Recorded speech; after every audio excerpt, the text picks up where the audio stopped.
আসসালামু আলাইকুম। ক্লাস 4-এর গণিত 3 নাম্বার পৃষ্ঠায় যে অঙ্কগুলো আছে, শেষের অঙ্কটা 3 নাম্বার অঙ্কে লিখি। এই অঙ্কগুলা এখন আমরা করব, কিভাবে এগুলা খুব সহজভাবে সমাধান করা যায় এবং বাচ্চাদের বুঝতে যেভাবে সুবিধা হয় আমি সেভাবেই করব। আশা করি আপনারা উপকৃত হবেন। প্রথমেই আমরা প্রশ্নটা দেখতেছি 5,57,362। এখন এটা আমরা আলাদাভাবে খাতায় লিখে করাচ্ছি। প্রথমে আমরা খাতায় আগে একক, দশক, শতক, হাজার, অযুত, লক্ষ, নিযুত, কোটি এটা আগে আমরা লিখে নিব খাতার ডান পাশ থেকে। এই যে আমরা লিখে নিলাম একক, দশক, শতক, হাজার, অযুত, লক্ষ, নিযুত, কোটি। এখন প্রশ্নে ছিল 5,57,362।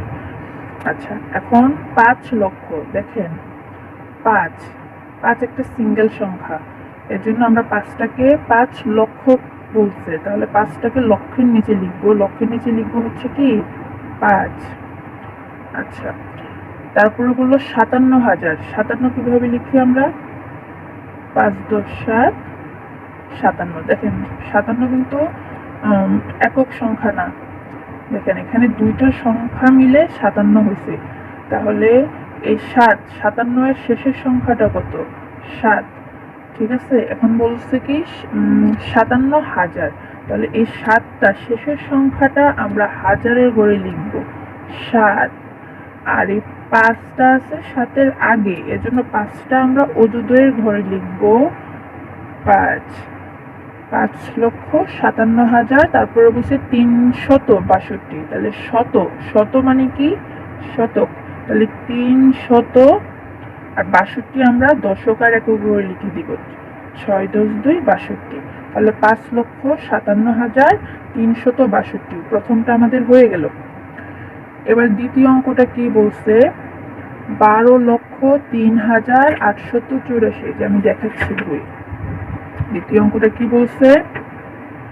12,03,884। এখন এটাও আমরা সেম ভাবে করব। তাহলে তোমরা দেখো 12 লক্ষ, ঠিক আছে? তাহলে দেখো বলছে 12 লক্ষ। আচ্ছা, 12 1 10 2 12। 12 কিন্তু এটা একটা সংখ্যা দিয়ে 12 হয় নাই, 12 হয়েছে কয়টা সংখ্যা মিলে? দুইটা, 1 আর 2 মিলে হয়েছে 12। ঠিক আছে, এখন 12 লক্ষ বলছে, 12 এর শেষের সংখ্যাটা কত? 2। তাহলে লক্ষের ঘরে আমরা কত লিখবো? 2 লিখবো। ঠিক আছে, এখন 2 এর আগে কি আছে? 1। তাহলে 2 এর আগে 1 আছে, তাহলে আমরা 2 এর আগের ঘরটাতে লিখে দিব হচ্ছে 1। ঠিক আছে, তাহলে হয়ে গেল কি 12 লক্ষ। তারপরে বলছে কি 3,000। আচ্ছা, 3 কিভাবে লিখে? 3, দেখো 3 একটা সিঙ্গেল সংখ্যা, তাই 3,000 বলছে। তাহলে হাজারের ঘরে আমরা লিখে দিব হচ্ছে কি 3।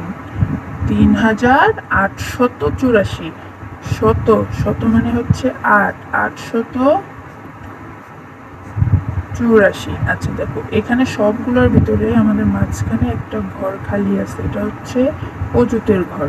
অযুতের ঘরে আমরা কোনো সংখ্যা লিখি নাই, এই জন্য অযুতের ঘরে আমরা এখন শূন্য বসিয়ে দিব।